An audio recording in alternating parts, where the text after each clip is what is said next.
Here we are in the eFlip software, and I'll run you through how I like to set it up. Keep in mind that I set it up differently every single time, so I get different looks of, each different potential book out there. So I'm not always sorting it through the same exact parameters, because then I would see, generally speaking, a lot of the same books and similar types of books, okay? So I like to kind of mix and match. I'll kind of explain my thought process as we go through this. But if you want other different ideas on why I set it up differently and different ways that you can do it, there is an entire playlist on this channel. I'll be sure to drop that in the description at the bottom below. I think there's like 4 or 5 tutorials already, so this might be like the 5th or 6th. So there's plenty of content on how to learn eFlip. You can learn it in like 15 minutes through this tutorial. If you want to master it, watch them all. So here we are on the eFlip software, and the first thing I like to do, I'm going to go right to left over here, and then we're going to click search, and it's going to spit us out results down here. Now I love this because there's a great opportunity with eFlip to really find good book outliers that are opportunities for you to buy from one marketplace and ship into Amazon FBA. Now, there's 2 ways to basically make money here on eFlip, and I'm going to run you through examples of both of those. So the first, all you really need to know is you buy a used book on Amazon, not a used book, you buy a merchant-fulfilled book on Amazon, and then you usually ship it into FBA because you're going to get the buy box at a higher price point, okay? For this specifically, you're going to also be looking for books on other websites, and eFlip, one of the great things about eFlip is if you click the book finder, and I'll show you how to do that here in a second, it's going to give you other potential opportunities of where that book can be online and the price point, so you know if it's a profitable book or not. So the first thing I do on the right here is I'm going to set the max publish date to like 2008. Sometimes I go a little higher, sometimes I go a little bit lower, but really all you want is current books, because if you're not getting a current book, then obviously it's not in circulation anymore, and there's not that much demand for it. Now, these aren't all textbooks, but a good majority of them are, okay? So just keep that in mind. Now, the next thing I'm going to do is the max average rank and the max rank. So I'm going to drop this all the way down to 100. And what I'll usually do, this isn't so specific. Like if I wanted to make it more specific, I'd go like up further. And then I'd also go, let's go to 2010. And I'd also go like down further if I wanted to make this more specific, and I'd kind of make this more specific as I go. And then if there weren't enough, books right here, book leads, so to speak, or maybe I checked into all of them, then what I would do is I'd slowly broaden it out, right? Maybe I'd go to like 120 or like, 2008 or 2006, right? Or et cetera, with all the parameters. So go very specific first and then broaden out. You're going to find better books. It's going to save you a lot of time. And then you can always go a little bit broader, okay? So I don't really ever change the max new used offer. Sometimes I do, but rarely. Max trade-in value, you just want something here. So whether you want to go like 50 cents, $1, $2, obviously the higher you go here, the more specific you're going to be, right? So that same thing here with the max publish date, right? You want relevant books, because if there's a trade-in value for the book, then obviously someone somewhere is still using that potential book, and there's a trade-in value, right? This obviously has to do with textbooks. So if you're getting textbooks, you want to keep this with something here in the value on minimum, because you don't want something that has $0 trade-in value, because then clearly it's probably out of circulation and no courses are using it anymore. So no students will have a demand for it, okay? Now, max Amazon price, max use price, all these right here. Basically, what you want to do is you want to set these parameters so that you can find good books. Now, these are what matter most. Obviously, these you can kind of play around with, and max rank obviously matters as well. They all matter, but this right here, these 3 levers are really going to be what decide what books you get for the most part. Okay, so let's go to the minimum Amazon prices like 40. We'll go minimum use price like maybe 25 cents, and maybe we'll drop this down to like 30, and we'll just see what pops up. Now, we can always go a little bit more specific, we can always go a little bit more broad, but we're just going to see what pops up. So it doesn't look like anything's coming up right here, so let's drop this down a little bit, let's drop this higher, and we'll go to like 30, and also drop this to 1. Now, I'd play around with this and stay a little bit more specific, but just for the sake of showing you different potential books, I want to kind of, just get some results to show you how I'd source them. So finally, it popped up with a bunch of different books. Now, I'm going to start sourcing these just to kind of show you how I would approach different potential books and how I'd find good outliers. Although, keep in mind that because it's shot out, once I changed that to like, I put this up to 40, I dropped this to 1 cent, I dropped these to 30 and 30, and I dropped this to $1 just to kind of show you how it'd spit out book leads and what they might look like. If you scroll all the way down, you can obviously manipulate this for certain rows, right? And there seems to be a lot of results, right? Because there's a lot of potential books, and there's over 14 pages of results right here. So you probably want to go a little bit more specific with your results, but for the sake of saving you time and giving you value without wasting your time, I'm just going to start sourcing through this list right now and not waste any more of your time. So we'll try to find a good one through this list. So right here, what I usually do, and this isn't, I always get people like saying like this, I usually find them, where they're not a big discrepancy and so on and so forth. And you're going to get what I mean here in a second. But this is just an indicator, okay? This is a potential indicator to tell you what's a good find, right? So a potential indicator, not always, not a sure thing, a potential indicator is a discrepancy in new and used price. Now, that doesn't necessarily mean anything depending on how you're sourcing, but it's just an indicator of a potential good buy. So if you only have a little bit of time, the reason I'm telling you that is if you only have a little bit of time, you don't have enough time to source through all these books to potentially check, you want to go through and look for the biggest discrepancy in new and used price and just check them to save you time. Then you can always come back and check the other ones. And once you click them, so you see like, once you click one, it'll go gray. Like this one's gray, I've already checked this. This one's green, I haven't checked this. This one's gray, I've already clicked this and checked this, right? And it might be difficult for you to see like the discrepancy, but like on my screen as I'm screen recording, I'm sure you can. But if you can't, you definitely can tell the difference on your screen. Look, green, green, green, gray. Green, green, I think that's green, gray, right? So avoid the gray ones. I've already checked into those myself. So this one right off the bat looks like a decent opportunity. Has a discrepancy 60. The used price is $12. So I'm going to click open tab on the link. And I'm also going to click this down and click Book Finder, okay? And what that's going to do is it's going to give me the potential opportunity of what this is selling for, both used and new. So used will be on the right, new will be on the left, on other websites that are Amazon, but other websites that aren't Amazon as well, right? You see, like, start spitting you out used books and new books and their price points, right? So I'm going to go back to this. I just want you to understand what it is and why I opened it up right now, okay? So once you click the link, it's going to take you to all the used offers.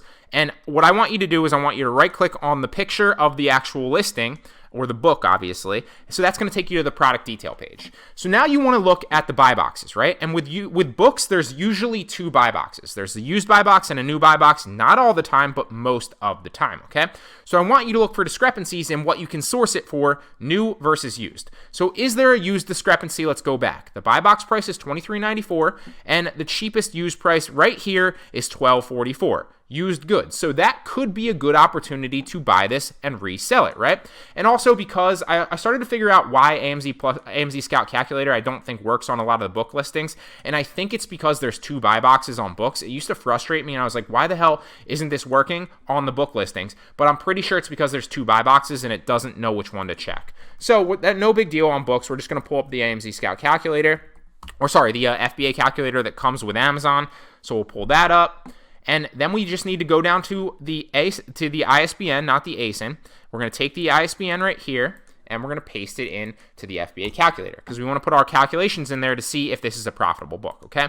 So the item price, we're checking used, remember, is $23.94. So $23.94. Ship to Amazon fee, well, usually that'd be $1 if you ship it into FBA, but guess what? If you're fulfilling it merchant, and this is why I wanted to show you this, that's why it's also a great opportunity to do your fulfillment as well, is if you ship it as, you're not shipping into FBA, you're just doing your fulfillment, you could offer free shipping, or you could also charge for free shipping. Or you could charge for free shipping. You could also charge for shipping. Although keep in mind that if you're charging for shipping, that's going to raise your price and then you won't have the buy box. So just as a rule of thumb, I always recommend just keeping the shipping 0, right? You're either going to offer free shipping and therefore they're not going to pay anything for the shipping, or you're going to offer, shipping, but then you're going to drop your price down to like 16 or 15 or 17 to match the buy box so you get the price, right? So always put 0 in here once you find the item price on your fulfillment. Same thing with obviously with Amazon fulfillment. So if I wanted to ship this into FBA, just to get an idea, I'm going to put $1 in there. We have 0 in shipping right here. The cost of our product is $12.44 plus 75 cents tax, so we'll just round it up and we'll say $13.44, even though that's a little bit much. I usually like to be a little conservative. So then we'll calculate and see if this is a profitable buy to buy used. Now, it's not profitable. Look at this. It's not profitable if we ship it into FBA because the FBA fees are a lot higher, right? So we have the selling fee right here is $5.39. The fulfillment by Amazon fee is $7.42. So it's not profitable to buy it used and ship it into FBA. But if we buy it for $13.44 and we fulfill it ourselves for $23.94, obviously you're going to be making $5.11. So keep in mind, it looks profitable here, but this is where you need to ask yourself. You're netting $5.11, okay? If you listed at this price, but you haven't accounted for shipping yet, right? Because we didn't put anything in the shipping field because you want to make sure that you match the buy box price and that's the price that you're going to get it at, right? So you have to then ask yourself, okay, you can make $5.11 on this if you fill it by merchant. What is it going to cost you to ship this out for media mail? Well, you need to find the weight of it and then put it into a media mail calculator. But typically speaking, it's going to cost you anywhere from like $250 to $380 max, depending on the weight of the book. So this obviously is a profitable book. You can buy it for $13.44, maybe make $250 on it. Although while it is profitable, not something I'd really go after because the ROI isn't phenomenal. But you could, okay? So then obviously it's not necessarily the best opportunity, although it is profitable FBM, not profitable for FBA used. Okay, so we want to find out, is it a good opportunity to buy it new? So the new buy box, is $59. So can we source it anywhere else as a new book, right? So you want the left side right here, not used. You want to find, can you source it anywhere else? And it does also look like they're selling a used book on Prentice right here for $906 if you wanted to check into that. That obviously might give you a little bit of margin right there, because if you put it like $906 and assume that there was free shipping, then you might be a little bit more profitable at $949, and then boom, if you ship it out media mail for like $250, then you just netted like $7. So not a bad one if you're going to buy this one, but I'd look into that a little bit more, okay? So let's try to find the new one, right? So the new buy box is $59, right? You can source it for $24 on eBay. So we need to find out, A, if that's profitable, and B, is it the same exact book, okay? One of the things that you need to worry about right here when you're sourcing new books from other websites that aren't Amazon is make sure that it's the same book. Sometimes you'll see international editions and sometimes you'll see instructor editions. The international or the instructor are two different editions than the product detail page. Do not buy instructor editions and sell them back on Amazon under this product detail page. Do not buy international editions and sell them on Amazon under this product detail page. They are different books, okay? Different variations, not the same, don't do it. So you need to find out, A, is this profitable to source it from here, and B, is it in an international edition or an instructor edition, and if it's not, then we can obviously potentially buy it, right? And assuming that it's profitable. So on eBay right here, we need to see, is this an international edition? And they have actual pictures of this, so that's a good one, although that's a terrible picture. It doesn't look like it's an instructor edition off the first glance. I'd obviously, if I was about to buy this, I'd probably spend a minute and like read through this to make sure that there wasn't any instructor edition. It does say student edition right there. So student edition on the bottom right there. So it is student edition right here. It looks like they're selling it for $14. But if you add it to the cart, then obviously you're paying $5.45 shipping. So that's $19.45 that you're going to be paying for this. So then let's come back and we'll go $59. I said $19.45 is the cost of our product. So we put $19.45 in there. And we go $59 right here. We assume it's going to cost us $1 to ship it into Amazon. Let's calculate whether it's profitable if we fulfill it ourselves and if it's profitable to ship it into FBA eventually as well. So boom, that's a profitable book right there. You buy it right here on eBay for $14, right? It is the student edition. You can literally see that right there. It says student edition. And then obviously, usually if you don't have the book right there as well, you also kind of want to go through and see, this doesn't look new though. That doesn't look like a new book. I'm obviously showing you, so I'm not like going through the normal checklist in my mind. This actually is not a good buy because this person has this brand new. That's not a brand new book. So, maybe I'd make a lowball offer on them to see if I can fulfill it,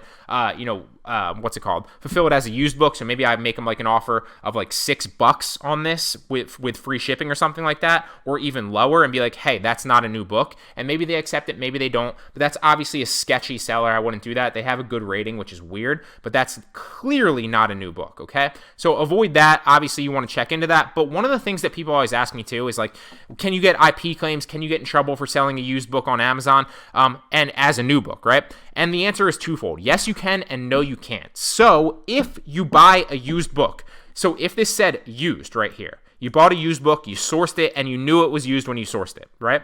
And you listed it on Amazon as new, and you had no proof that you bought a new book of that version and before you listed it, then you could get in trouble, okay, on Amazon. But if you buy a book that has a listing of brand new and then you sell it, and then they ask you if you have proof or whatever, then obviously you have proof, because I'd have the invoice / the online receipt literally saying that I sourced this exact book in this exact condition, brand new, okay? So it really depends on that. The only time people run into trouble usually is if they try to source a used book and then list it as new. So don't do that. So let's check this next one to see if this is an opportunity. 3223. Let's X out of this person. They're clearly a sleazy seller. This looks like the core edition. I'm not sure what that means, but is it so Prentice core edition? This is probably something I'd stay away from. I've never actually heard of core edition before. Is it? Let's try to find the back cover. So core edition. It doesn't say student edition. Pearson, and they probably cut off the right side right there to not show you that it's the oh, here we go. Hold on. Nope, not the same one. So core edition. I wouldn't go after this one. I've actually never heard of core edition. That's a new one. So avoid instructor editions, avoid international editions, and apparently avoid core editions as well. Unless this is a good one, somebody let me know in the comments. But I would just avoid that because there are going to be other product opportunities that you can buy. Okay. So this one probably isn't looking like a promising buy. Let's go through and try to find a different one. So let's scroll down. What's the biggest discrepancy now? It looks like it's the $60 one with the 1766, although I've checked that one already. So let's go to the next page. Let's find a discrepancy right here. Here's a decent one. We have a 73 and a 21. It's green, so I haven't clicked it yet. So let's click that. We're also going to click this and go to the book finder. And then we want to find, okay, is there an opportunity to buy it used? Is there an opportunity to buy it new? So we're going to right click here, open that up in a new tab. The cheapest option right here is about, $22 or so. So the used buy box price is $36, but I'd be willing to bet that if you buy this $22 and you fulfill it for $36, there really isn't that much of a margin. But let me show you to be sure. So we'll go take the ISBN, if I can copy it. We're going to try another product, paste the ISBN in there. There it is. And we'll estimate it's £1. We'll estimate it's like 10, 9, and 1. That might not be right, but you could obviously pick the other one as well. But you're just trying to get a good idea of what your fees are going to be. Okay, right? So what your fees are going to be shipping into FBA, what your fees are going to be weight wise to ship it. So that's all you're really doing there. Usually 99.9% of the time that stuff's going to be there. And obviously a book is never usually over like £2 most of the time. And your package dimensions are always going to be like 12, 10, 1, 9, 10, 9, 1, etc. It doesn't matter that much. It's just giving you kind of a rough estimate. We could even overestimate here and be like 12, 10, 1, and that might be relatively true, or it might be an overestimate, but regardless, okay? So now we have the information in there. Let's find out if it's profitable. So $36 would be the price on both of these. $36. It costs us $0 to ship it because we want to find out if it's profitable merchant fulfilled before our shipping fee of media mail, right? It's going to cost us $1 to ship it into FBA, and if we buy it used, the cheapest price is about let's round that up to 19, so 23. So $23, and we're going to calculate it.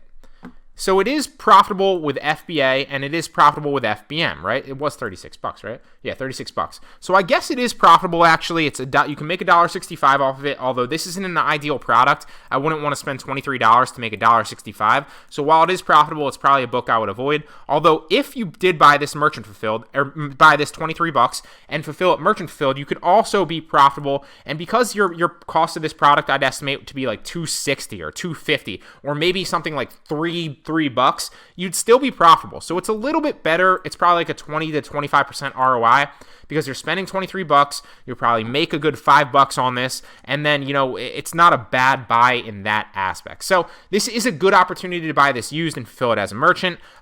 It is an opportunity to fill it FBA, but I probably would avoid it. So you can decide if you want to make $5 on this book because your media mail obviously charges would be like $250, right?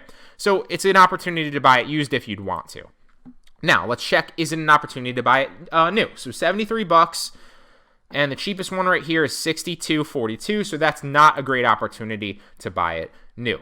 Now, another thing that I would like to say, I'm going to actually end this because it's pretty self-explanatory and I've done a million of these tutorials here. I would go back and make this more specific, but I promise you, there are great opportunities to buy FBM books right now. A lot of people are dropping the prices, and tanking prices and freaking out over this virus thing and just dropping their prices because they want to make sales, right? So, and they just want to get rid of their inventory and recoup some of their money, right? So, Another way that you can actually check is sometimes if you actually click, and this isn't actually going to be fed to you on the software, but sometimes if you're on the detail page already looking at a book and there's multiple new offers and you right click on the new offers, every once in a while you'll notice that sometimes there is a newer offer that's cheaper, right? So sometimes Amazon or somebody else will have the buy box as like a prime offer, and then there might be like a newer offer that's cheaper, right? So let's say that Amazon had the buy box price at like at $73, right? But somebody had an FBM offer at like 34 or like $40. I have seen that before, okay? It doesn't happen that often, but it is there every once in a while. Obviously, the majority of the time, the other prices are going to be higher than the buy box, but that is not always the case, especially when you're dealing with FBM versus FBA sellers and books, right? So just check it. It's another opportunity. Click on the new, see if the buy box is selling for a higher price point than some of the other new offers. If it is, then check, just like any other thing and any other sourcing technique, if there's an opportunity to make a profit on that.